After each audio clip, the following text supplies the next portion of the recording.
बातमी कोल्हापूरची आहे। कोल्हापूर जिल्ह्यातल्या नांदणी मठाची माधुरी हत्तीणीला परत आणण्याकरता पुन्हा एकदा लढा उभारला जाणार आहे। खरं तर याकरता राजू शेट्टी यांनी 13 सप्टेंबर पर्यंतचा राज्य सरकारला अल्टिमेटमच दिलाय। पाहूया। परत करा त्या माधुरीला परत करा, परत करा त्या माधुरीला परत करा। माधुरी हत्तीणीच्या घरवापसीसाठी पुन्हा लढा। राजू शेट्टी यांचे राज्य सरकारला 13 सप्टेंबर पर्यंतचा अल्टिमेटम। कोल्हापूर जिल्ह्यातून जोरदार पाठबळ। कोल्हापूर जिल्ह्यातल्या नांदणी मठाच्या माधुरी हत्तीणीला वर्षभरापूर्वी वणतारा इथं नेण्यात आलं। माधुरी हत्तीण परत यावी यासाठी कोल्हापूरकरांनी जनआंदोलन उभा करत सर्वोच्च न्यायालय हाय पॉवर कमिटी करून कोल्हापूरकरांनी दाद मागितली।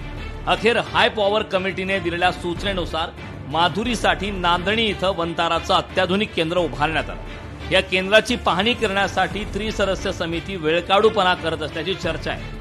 त्यामुळे स्वाभिमानी शेतकरी संघटनेचे अध्यक्ष माजी खासदार राजू शेट्टी यांच्या नेतृत्वाखाली नांदणी येथे एक उपवास माधुरी हत्तीणीचा या घरवापसीसाठी आंदोलन करण्यात आलं। सदनशीर मार्गाने केलेल्या या आंदोलनामध्ये पंचक्रोशीतील नागरिक मोठ्या संख्येने सहभागी झाले होते। नागरिकांनाही माधुरी हत्तीण परत यावी अशी मागणी त्यांनी केली। सगळ्या आमच्या जिल्ह्याचा आणि महाराष्ट्राचा सवाल आहे त्यांना की माधुरीला का पाठवत नाहीये। इथं तरी झाले, सगळं झाले, आता तिला पोषक वातावरण आहे, सगळं झाले।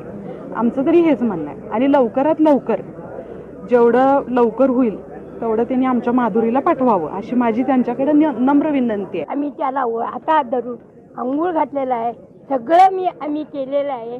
त्याचं जेवण करणं आम्ही सगळं पूर्ण केलेलं आहे। आमचे हात माधुरी आम्हाला परत मिळालीच पाहिजे।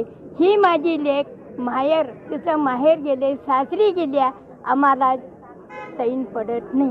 आमची माधुरी आम्हाला एवढं परत मिळून दे। या आंदोलनामध्ये माजी मंत्री महादेव जानकर हे देखील सहभागी झाले होते। त्यांनी देखील माधुरी हत्तीण परत यावी यासाठी राज्य सरकारने प्रयत्न करणे गरजेचे असल्याचं म्हटलंय। तिघाच्या कमिटीचा रिपोर्ट येण्यासाठी एवढा डिले व्हायची काही गरज नाही, 1 वर्ष झालं होतं ना। म्हणून लवकरात लवकर केंद्र सरकारनं, राज्य सरकारनं किंवा या प्रशासनानं दखल घेऊन शांतिगिरी महाराजांचं 71वं वर्ष हे पुण्यतिथीचं आहे, हे वर्ष 100वं वर्ष तयार होत आहे। तर त्यांच्या पुण्यतिथीच्या अगोदर माधुरी आमची नांदणीत यावी। अधिकाऱ्यांनी लवकरात लवकर प्रशासनानं लक्ष घालून तिला आणण्याचा प्रयत्न करावा, ही साठी एक माफक अपेक्षा आहे आमची। माधुरी हत्तीण 13 सप्टेंबर पर्यंत परत आली पाहिजे, अन्यथा 14 सप्टेंबरला याचा जाब विचारण्यासाठी मुंबईला आम्ही मुख्यमंत्र्यांच्या घरी जाणार आहोत असा इशारा स्वाभिमानी शेतकरी संघटनेचे नेते राजू शेट्टी यांनी दिलाय। माधुरी हत्तीण परत मिळावी यासाठी लाक्षणिक उपोषण करण्यात आले। यावेळी हा निर्धार करण्यात आला। 13 सप्टेंबर रोजी शांतीसागर महाराज यांच्या पुण्यतिथीच्या निमित्ताने लाखो भाविक नांदणीमध्ये येतात। जर माधुरी हत्तीण परत आली नाही तर हे सर्व भाविक मुंबईच्या दिशेने रवाना होतील। शिवाय 14 ऑगस्ट रोजी प्रत्येक गावात धरणे आंदोलन देखील केलं जाणार आहे, अशी ही माहिती माजी खासदार राजू शेट्टी यांनी दिली।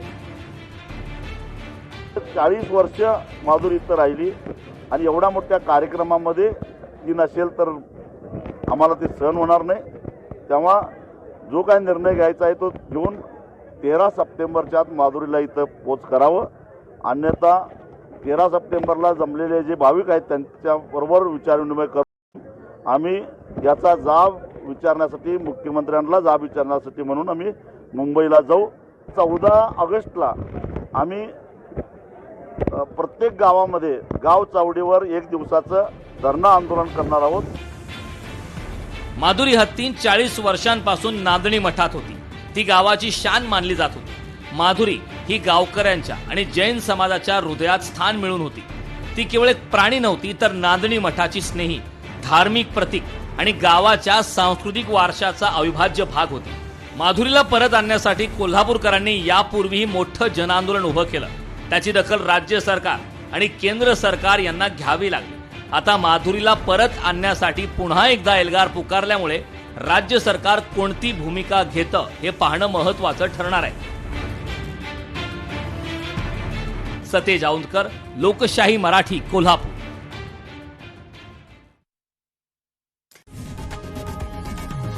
लोकशाही मराठी. ऐका, पहा, जागरूक रहा.